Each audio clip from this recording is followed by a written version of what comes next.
Hello everyone, कैसे आप सब। मैं आई हूँ एक नई स्टोरी के साथ। इस स्टोरी नेम दो लफ्ज़ों की एक कहानी। चैप्टर 1, लविशा की राहुल से शादी। एक खूबसूरत सी लड़की लाल रंग की शादी का जोड़ा पहनकर अपने कमरे में खिड़की में खड़ी बाहर लोगों की भीड़ को देख रही थी। चारों तरफ जगमगाती लाइट, फूलों की सजावट है। उसकी पापा इधर उधर भागकर शादी की तैयारी देख रही थी और उसकी माँ मेहमानों का स्वागत कर रही थी। ये सब देखकर लविशा की आंखों में खुशी के आंसू आ जाती है। वो अपने माँ पापा के कहने पर राहुल से शादी कर रही थी। उसे वो दिन याद आता है जब राहुल के माँ पापा ने लविशा से शादी के प्रस्ताव रखा था। उसकी माँ और पापा को ये रिश्ता पसंद था तो उनकी खुशी के लिए वो भी तैयार हो गई। वर्तमान लविशा अपने ख्यालों में गुम थी। वो अपनी आने वाली जिंदगी के बारे में सोच रही थी। तभी उसने नीचे राहुल की पिता और माता को बिना बारात के देखा तो वो थोड़ा हैरान हो गई। ये देखकर वो बाहर जाने की हुई कि तभी उसकी बहन रिया भागते हुए ऊपर लविशा के कमरे में आ गई।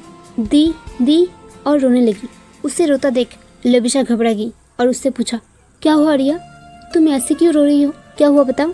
रिया रोते हुए कहती है, राहुल जीजी ने शादी करने से मना कर दिया है। वो बारात लेकर नहीं आएंगे और अपने घर से कहीं चले गए हैं। रिया की बातें सुनकर लविशा को धक्का सा लगा और उसके हाथ से पानी का गिलास गिर गया। रिया उसे संभालते हुए कहती है, दी संभालो खुद को। उसकी बात से लविशा होश में आती है और रिया को गले लगकर रोने लगती है। रिया उसको शांत करने की कोशिश करती है। तभी लविशा की नज़र उसके पापा में पड़ती है जो ज़मीन में अचानक गिर गई। उन्हें गिरता देख लविशा जोर से चिल्लाई, पापा। तभी रिया की नज़र खिड़की से बाहर गई। उसने पापा को ज़मीन पर गिरा देखा तो वो घबरा गई। दोनों भागते हुए सीढ़ियों से नीचे आई। लविशा पापा को देखकर चिल्लाई, पापा क्या हुआ आपको, और उसकी पापा से लिपट कर रोने लगती है। तभी भीड़ में से एक आदमी निकल कर आया। Let me check, I am doctor. और उन्होंने लविशा के पापा को चेक किया और उनको कमरे में ले जाने के लिए कहा। सुधा जी, लविशा की माँ और भाई अमन उसके पापा को कमरे में ले गई। इधर डॉक्टर अरोरा ने अपने कार से अपना डॉक्टर किट निकाला और कमरे में आकर उनका बेबी चेक किया जो बहुत हाई था। डॉक्टर ने उन्हें इंजेक्शन दिया और सबसे कहा थोड़ी देर आराम करेंगे तो वो ठीक हो जाएंगे और वहाँ से चले गए। कुछ देर बाद राणा जी को होश आया और वो लविशा को देखने लगे और उदास होकर लविशा को अपने पास बुलाया और बोला, हमें माफ़ कर दीजिए बेटा, हम आपके लिए सही लड़का नहीं चुना। लविशा बोली, पापा आप ठीक हो जाइए, हम अपने परिवार के साथ खुश हूँ। तभी कमरे में उनके कुछ रिश्तेदार आए और पड़ोसी आए और राणा जी का हालचाल पूछने लगे। मिसेस बक्सी जी बोली, आप ठीक है भाई साहब, शादी टूट गई सुनकर दुख हुआ। ज़रूर लिवाश ने कुछ ऐसा किया जो पता चलने पर लड़के वाले से रिश्ता तोड़ दिया। तभी मिसेज कुलकर्णी ने कहा, लेकिन लविशा तो देखने में भोली भाली लगती है। तभी और एक औरत जो उनकी पर्सन थी वो बोलती है, पता नहीं ये लड़की क्या क्या करती है, अपनी माँ पिताजी का नाक करती। याद है बचपन में भी एक साल गायब थी और जब लौटी तो किस हाल में थी, और तो खुद की शादी के इतना बोल पाती। तभी राणा जी ने उस औरत को चुप कराया और बोले, अब ये शादी नहीं होगी, प्लीज़ आप सभी लोग यहाँ से चले जाइए। तभी एक औरत बोलती है, जा रहे हैं, वैसे भी अब कौन करेगा, मंडप पर लाकर छोड़ दिया इस लड़की से शादी। सभी लोग तरह तरह की बातें कर रही थी और वहाँ से लविशा को देखते हुए जाने लगती है। ये सब सुनकर लविशा रोते रोते बोलती है, मैं अपने माँ बाप की बदनामी की कारण नहीं बनूंगी, मेरी वजह से उनका सिर नहीं झुकेगा। और वो वहाँ से भाग जाती है। सभी चिल्लाकर बोलती है, लविशा लविशा। राजा जी उठकर लविशा को रोकने की होती है तो लड़खड़ा जाती है। सुधा जी उन्हें संभालता है और अमन रिया को लविशा के पीछे जाने के लिए बोलती है। रिया और अमन लविशा के पीछे भागते हैं। दी रुक जाओ। लविशा भागने लगती है और अमन और रिया से बोलती है, आप दोनों मेरे पीछे मत आइए, चले जाएंगे हम कहीं दूर। इधर राणा जी परेशान होते हैं। तभी उन्हें कुछ ख्याल आता है और वो सुधा जी से कहता है, हमें आरब प्रताप सिंह राजावत से मदद लेनी होगी। सुधा जी हैरान परेशानी से उन्हें देखती है और कहती है, ये आप क्या कह रहे हो, क्या वो हमारी मदद करेंगे? क्या लविशा संग अपना रिश्ता उन्हें याद है? अगर याद होता तो इतने सालों से उन्होंने लविशा की खबर क्यों नहीं ली? राणा जी परेशान होते हुए कुछ सोचने लगती है कि तभी उन्हें लविशा का ख्याल आता है और वो कहता है, नहीं, हमें आरब सिंह राजावत को फ़ोन करना ही होगा और ये जो कुछ हुआ वो बताना होगा, वरना बहुत गलत हो जाएगा। इधर लविशा भागी जा रही थी और रिया और अमन उसका पीछे भाग रहे थे। तभी रिया के पैर पत्थर से टकराती है और वो गिर जाती है। अमन उसे देखकर रुकता है और उसका सहारा देकर उसे उठाता है। रिया को मोच आ जाती है। वो उसके संभालता है और सामने रखती है तो लविशा नजर नहीं आती। अब वो परेशान से लविशा को इधर से उधर देख रही थी पर लविशा कहीं नजर नहीं आती। थक हार कर वो घर आते हैं और माँ पापा को सब बताती है। अब तो राणा जी पक्का मन बनाकर सुधा जी से कहता है मुझे बोलना ही होगा, और वो आरब प्रताप सिंह राजावत का नंबर लगा देता है। इधर एक बड़ी सी बिल्डिंग के 10वें मंजिल में मीटिंग हॉल के सामने एक बड़ी सी कुर्सी में एक आदमी बैठा था जो देखने में बहुत हैंडसम था। रंग गोरा, पतली नाक और चेहरे में गुस्से के भाव, उसका ऑरा सबको अपनी तरफ अट्रैक्ट कर रहा था। उसके अगल बगल बैठे लोग उसको देख रहे थे और अपने प्रोजेक्ट समझाते हैं। तभी उसका फ़ोन बजता है तो उसका पीए अक्षय ने साइड में जाकर फ़ोन उठाता है और अननोन नंबर को देखकर फ़ोन काट देता है, लेकिन बार बार उसी नंबर से फ़ोन आता देख फ़ोन साइलेंट मोड कर देता है और वापस मीटिंग ज्वाइन करता है। मीटिंग थोड़ी देर में ख़त्म हो जाती है। आरब सभी क्लाइंट्स के साथ हाथ मिलाता है और कहता है डील इज़ फाइनल, अब मैं कुछ दिनों में यहीं से सब देखूंगा। वही दूसरी तरफ अक्षय उसी नंबर से फ़ोन आता देख साइड में जाकर फ़ोन उठाता है तो सामने से एक आवाज़ आती है, हम कुंवर सिंह राणा बोल रहे हैं। अक्षय कहता है जी बोलिए, मैं आरब सर का पीए अक्षय बोल रहा हूँ। मुझे आरब से लबिशा के बारे में कुछ ज़रूरी बात करनी है, प्लीज़ हमारी बात उनसे करवा दीजिए। अक्षय ने कहा कौन लबिशा? आरब सिंह राजावत। जैसे लबिशा का नाम सुनता है वो भागकर अक्षय के हाथ से फ़ोन लेता है और कहता है हेलो। तभी दूसरी साइड से आवाज़ आती है, हेलो आरब सर, हम बोल रहे हैं ठाकुर कुंवर सिंह राणा, लबिशा के पापा। तो आरब कहती है जी ठाकुर जी, कहिए कैसे हैं आप? आज कैसे याद किया आपने? आपकी कसम में और लबिशा के 21 साल होने में 6 महीने बाकी है। हम एक एक साल एक एक दिन गिन रहे हैं जब हम लबिशा को देखेंगे और उसे कानूनी रूप से अपनी पत्नी और रानी बनाएंगे। आरब की बातें सुनकर राणा जी घबरा जाती है और कहती है लबिशा कहीं चली गई है और मिल नहीं रही है, उसको ढूंढने में आप हमारी मदद कीजिए। तो आरब कहता है कहना क्या चाहते हैं आप? लबिशा कहाँ चली गई? वो बोलिए क्या कहना चाहते हैं, क्या हुआ लबिशा को? तो राणा जी बोलती है वो आज लबिशा की शादी थी। आरब हैरान होकर गुस्से में राणा जी का कॉलर पकड़कर कहता है क्या कहा आपने? हमारी लबिशा दूसरी शादी करने वाली है? तो राणा जी कहता है आरब सा वो बहुत मासूम है, जिससे उसकी शादी होने वाली थी वो शादी करने से मना कर दिया। लोगों ने उसे बहुत ताने सुनाई, जिससे वो लोग के ताने सुनकर कहीं चली गई। वो कुछ गलत कदम उठा ना ले, प्लीज़ उसे ढूंढने में हमारी मदद कीजिए। तो आरब सिंह गुस्से में कहता है ढूंढ तो हम उन्हें लेंगे पर आपको कभी माफ़ नहीं करेंगे। गुस्से में वो कहता है हमारे पीए को उनकी फ़ोटो भेज दीजिए। आरब अक्षय से कहता है सभी आदमियों को फ़ोटो भेजो और ये लड़की 2 घंटे में मुझे मेरी नज़रों के सामने सलामत चाहिए। ये कहकर आरब गुस्से में वहाँ से निकल जाता है। इधर लबिशा भागकर थक जाती है और एक मेज में बैठकर रोने लगती है और कहती है क्यों किया कान्हा जी आप हमारे साथ ऐसा? हमने सिर्फ अपने पापा की खुशी के लिए इस शादी के लिए हाँ कही थी, पर पापा को हमारी वजह से दुख हुआ। राहुल जी को हम कभी माफ़ नहीं करेंगे। आरब की कार अंधेरी रात में दिल्ली की सड़क पर दौड़ने लगती है। गाड़ी में बैठा आरब पुरानी यादों में खो सा जाता है। 10 साल पहले 10 साल की एक छोटी सी लड़की जो अपनी गुड़ियों से खेल रही थी, तभी एक लड़का आकर उसकी गुड़िया से छीन लेती है और हंसने लगता है। उसको ऐसा करते देख वो लड़की रोने लगती है।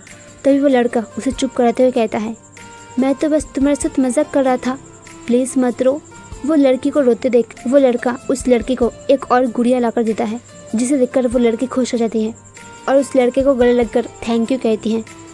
दूसरी तरफ लबिशा उदास से काफ़ी देर तक बैठी रहती है।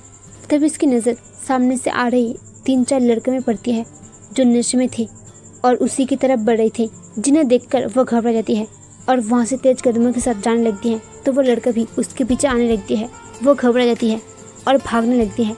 वो घबरा ही बिना पीछे देखकर भाग रही थी कि तभी उसके सामने एक गाड़ी तेजी से आती हुई दिखाई देती है, जिससे वो गाड़ी एकदम से ब्रेक लगाती है और लबिशा गाड़ी से टकरा जाती है, जो देख वो लड़का वहाँ से भाग जाती है। इधर आरब सिंह राजावत की गाड़ी के ब्रेक लगने से उसका ध्यान टूटता है और वह पुरानी यादों से बाहर आता है। तो वापस उसका चेहरा सख्त हो जाता है और उसे गुस्सा आने लगता है और वो ड्राइवर से कहता है क्या हुआ, गाड़ी चलाना नहीं आती तुम्हें? तो ड्राइवर कहता है गाड़ी के सामने एक लड़की आ गई। आरब कहता है जाओ देखो उस लड़की को। तभी आरब की फ़ोन में अक्षय का मैसेज आता है, जिसे वो अपनी ओर करता है। तो वो लबिशा की फ़ोटो को देखकर चौंक जाता है और कहता है तुम अब भी वैसे ही भोली भाली और खूबसूरत हो। अगले ही पल उसे कुछ याद आता है और उसके चेहरे के भाव सख्त हो जाता है। तब इसके कानों में ड्राइवर की आवाज़ गूंजती है, सर लड़की बेहोश है। तो आरब सिंह गाड़ी से उतरता है और उस लड़की को देखता है और हैरान रह जाता है, लबिशा। तभी लबिशा की आंखें अपना नाम सुनकर हल्का सा खुलती है।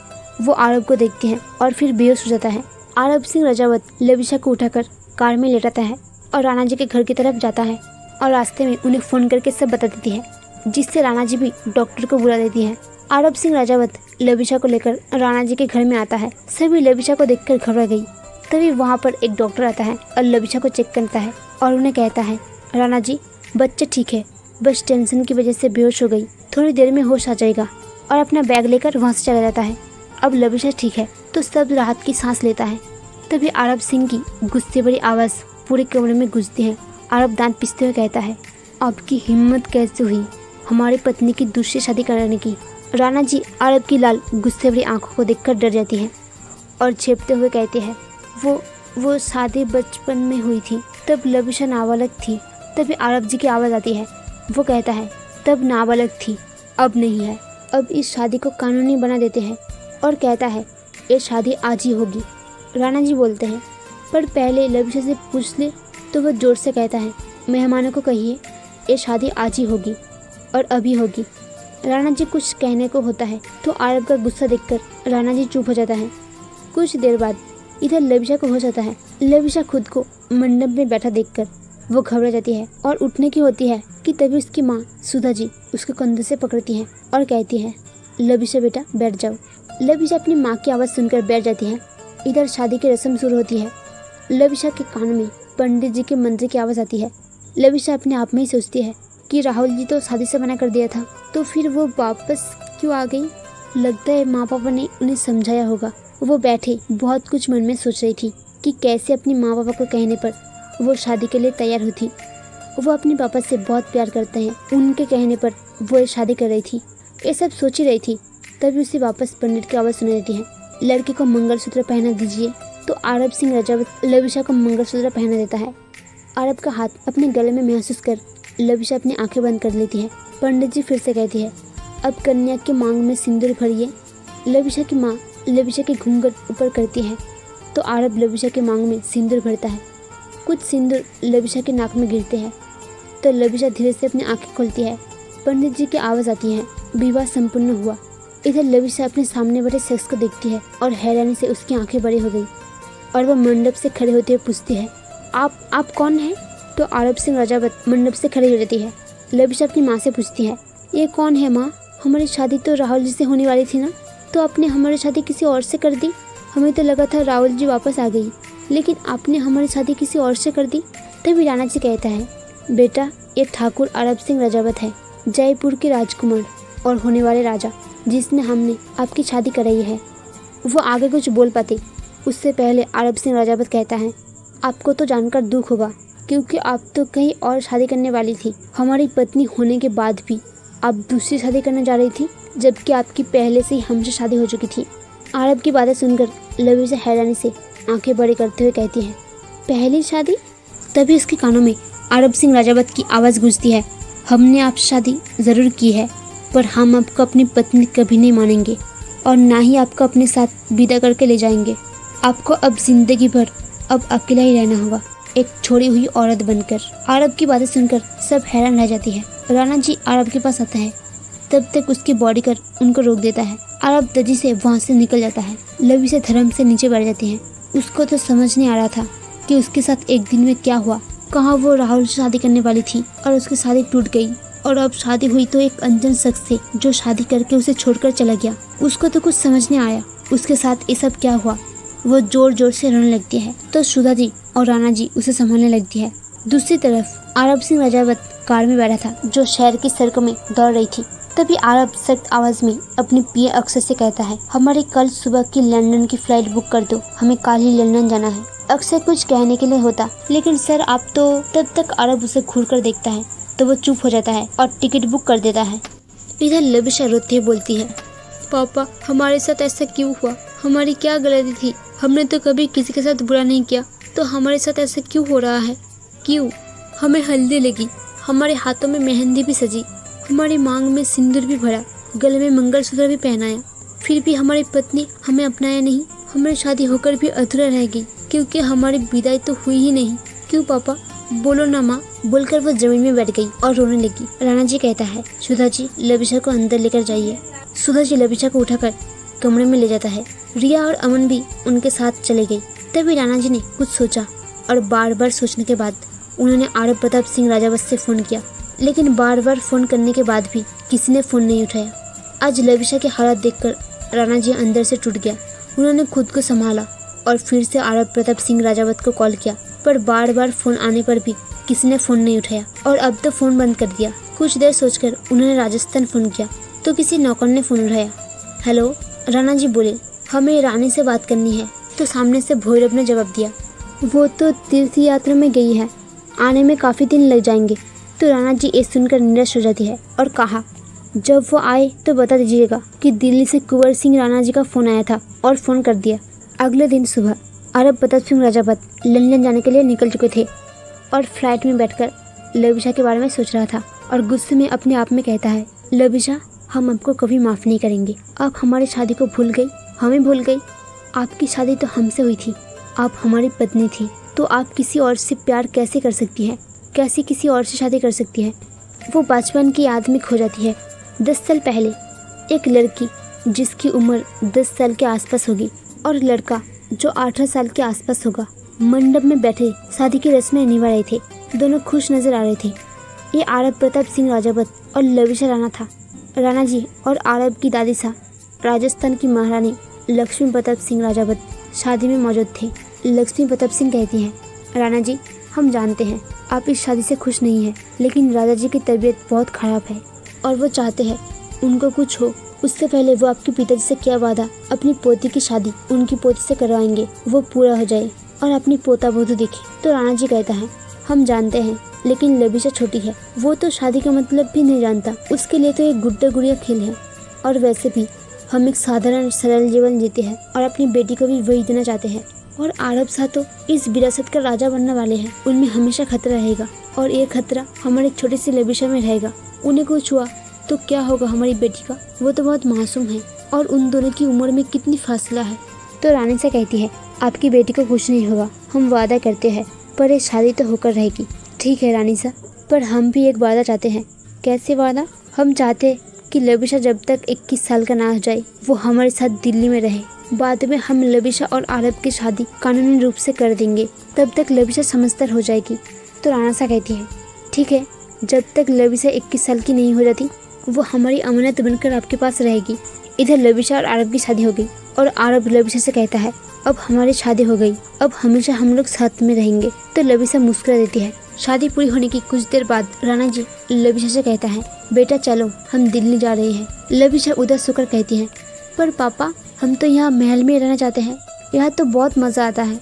राणा जी कहता है, आप हमारी और अपनी माँ के बिना यहाँ रह लेंगे? तो लविशा नाम में हंस रहता है। आरब कहता है, लविशा हमारी पत्नी है, वो यही रहेगी हमारे साथ। उसकी बात सुनकर दादी से कहता है, लविशा कुछ साल के लिए दिल्ली जा रही है, जैसे ही लविशा 21 साल की होगी हम खुद उनको विदा कर लेंगे और यहाँ पर ले आएंगे। तब तक के लिए आप राणा जी से वादा कीजिए आप लविशा से नहीं मिलेंगे। तो आरब कहता है, नहीं ऐसा नहीं होगा, लविशा यही रहेगी। लेकिन दादी सा की बहुत मनाने पर और दादी सा के बार बार कहने पर वादा कर देता है। राणा जी जाने की तैयारी करने लगती है। इधर लविशा आरब के पास आती है और कहती है, राजा जी अब परेशान मत होइए, जब हम बड़े हो जाएंगे वापस आ जाएंगे और हमेशा आपके साथ रहेंगे। तभी राणा जी लविशा को आवाज़ लगाते हैं। तो लविशा आरब को बाय कहती है और जाने लगती है। लविशा को जाते देख आरब की आंखों में आंसू आ जाता है। वो लविशा की कार को महल से बाहर जाते देखती है और तब तक देखते रहता है जब तक लविशा की गाड़ी देखना बंद न हो जाए और कहता है, लविशा हमारा इंतज़ार करना, बस कुछ साल के बाद है, फिर हम एक होंगे। आज का समय आरब अपने ख्यालों से गुम था। तभी उसे आवाज़ आती है तो वो देखता है फ्लाइट लंदन में लैंड कर दिया था। गुस्से में वो कहता है, हम आपको कभी माफ़ नहीं करेंगे और एयरपोर्ट से अपने लंदन के विला के लिए निकल जाता है। इधर लविशा खुद को सुहागन रूप में देखती है और कहती है, कौन है आप? क्यों किया हमारी ज़िंदगी बर्बाद? क्योंकि हम शादी जब निभानी नहीं थी? कुछ सोचकर वो कहती है, हम कहीं दूर चले जाएंगे। और लविशा अपना सामान पैक करके और घर छोड़कर जाने की फैसला लेती है और रात के अंधेरे में वो घर छोड़कर चली जाती है। एक सुंदर सी लड़की जिसने साड़ी पहनी हुई थी, उसकी चोटी उसकी कमर तक आ रही थी, देखने में बहुत सुंदर, मांग में सिंदूर, गले में मंगलसूत्र है और वो बच्चे को पढ़ा रही थी। उसकी मधुर आवाज़ पूरी क्लास में गूंज रही थी। तभी एक बच्चा अपनी सीट में खड़ा होता है और कहता है, मिस, ये वाला समझ नहीं आया।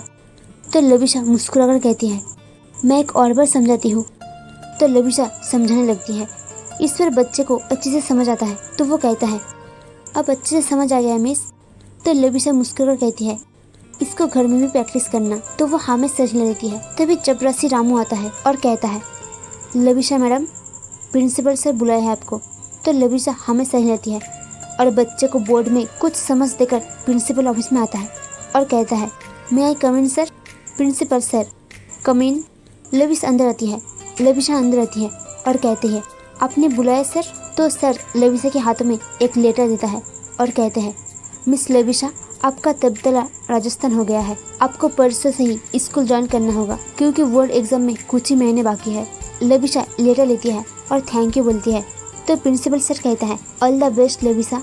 थैंक यू सर बोलकर लविशा वापस क्लास में चली जाती है। स्कूल की छुट्टी होने के बाद वो घर जाती है। तभी सुधा जी आती है और कहती है, आ गए बेटा, आपको खाना लगा दो? तो लविशा कहती है, नहीं माँ, भूख नहीं है। तो लविशा की माँ कहती है, बेटा आप ढंग से खाती पीती नहीं है और कितनी कमज़ोर हो गई है जब से आपकी शादी हुई है तब से। माँ कितनी बार कहा है हमें उस दिन के बारे में बात नहीं करनी है। और उठकर जाने लगती है और थोड़ी रुककर कहती है, माँ हमारा तबादला राजस्थान में हो गई है, हम कल ही जा रहे हैं। सुधा जी कहते हैं, बेटा आप। सुधा जी कुछ कहती उससे पहले लविशा चले जाते हैं।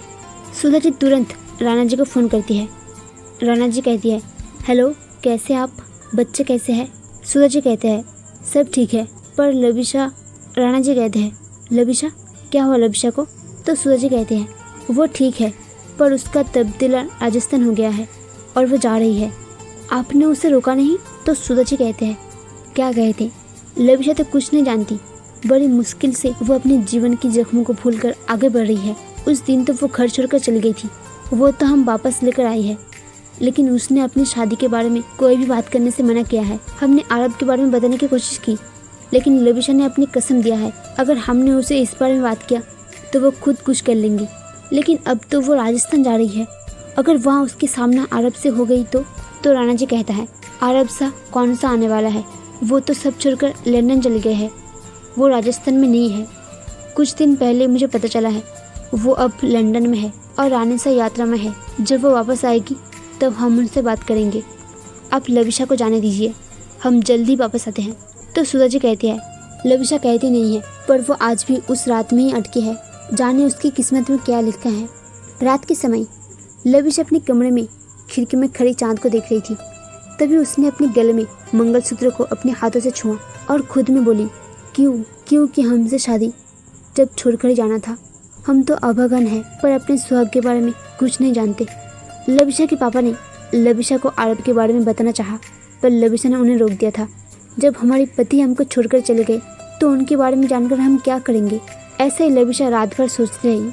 सुबह की रोशनी जब उसके चेहरे में पड़ी तब वो अपने ख्यालों से बाहर आई और वह बाथरूम में फ्रेश होने चली गई। जब वो बाहर आई तो उसने सब पैकिंग की और नीचे चली गई और ब्रेकफास्ट टेबल पर बैठ गई और माँ के साथ बैठकर नाश्ता करने लगी।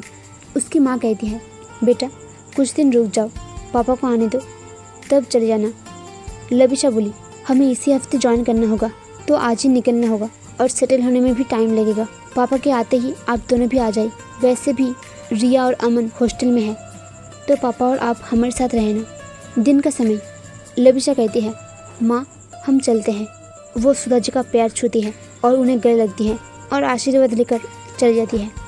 लंदन में आर्य प्रताप सिंह राजावत होटल के रूम में बैठे मीटिंग कर रहा था। तभी अक्षय का फ़ोन आता है तो वो साइड में जाकर फ़ोन उठाता है। हेलो, किरण प्रताप सिंह कहती है, भाई फ़ोन क्यों नहीं उठा रहे हैं? तो अक्षय बोला, वो मीटिंग में है। तो किरण प्रताप सिंह बोली, भाई को कह दीजिएगा कि दादी सा अगले हफ्ते आ रही है। उन्होंने फ़ोन करके बताया कि वो आरब भाई से आते ही मिलेगी, इसलिए उन्हें इंडिया आना होगा। और ये कहकर वो फ़ोन रख देता है। इधर आरब की मीटिंग जैसे ही ख़त्म होता है तो अक्षय उसे दादी के आने की खबर देता है। तो आरब किसी सोच में डूबा हुआ कहता है, हम कल का मीटिंग करके वापस जा रहे हैं, जेट तैयार रखना। और तेज कदमों से वो बाहर जाता है। अगले दिन लविशा राजस्थान पहुंच जाती है, जहां रेलवे स्टेशन से टैक्सी में बैठकर अपने घर के लिए निकल जाता है, क्योंकि राजस्थान में उनका अपना घर था, पर वो अपने पापा के साथ दिल्ली रहते थे और 10 साल से यहाँ पर नहीं आए थे। अपना सामान रखकर वो फ्रेश होता है और खाना खाकर सो जाता है। थकान की वजह से वो रात को नहीं उठती और उसकी नींद सुबह खुलती है। वो तैयार होकर नीचे आती है तो सामने एक औरत दिखती है जो नाश्ता बनाकर लाती है। तो लविशा कहती है, आप कौन? जमुना नाम है हमारा। कल शाम ही रानासा का फ़ोन आया था कि उनकी बेटी आ रही है, इसलिए उन्होंने यहाँ पर आने के लिए कहा, वरना हम तो 2-3 दिन में एक बार यहाँ पर सफाई के लिए आते हैं, पर जब आप आ गई तो अब हम यहीं रहकर आपका ध्यान रखेंगे। लविशा मुस्कुरा देती है और नाश्ता करके स्कूल के लिए निकल जाती है। इधर आरब प्रताप सिंह राजावत राजस्थान आ जाता है और उसकी गाड़ी सड़कों में दौड़ने लगती है। तो फिर traffic light red light on होती है और आरब की गाड़ी रुक जाती है। आरब लैपटॉप में काम कर रहा था। जैसे ही वो नज़र उठाता है तो रेड लाइट ऑन थी। वो राइट साइड देखती है तो उनकी नज़र कार में बैठी लविशा में पड़ती है। तो वो हैरान हो जाता है और कहता है, लविशा? क्या आरब लविशा से मिलेगा? क्या लविशा आरब को पहचान पाएगी? क्या मोड़ लेगी इनकी कहानी? जानने के लिए सुनते रहिए। Please like, share, comment and subscribe करना मत भूलिएगा। तब तक के लिए बाय।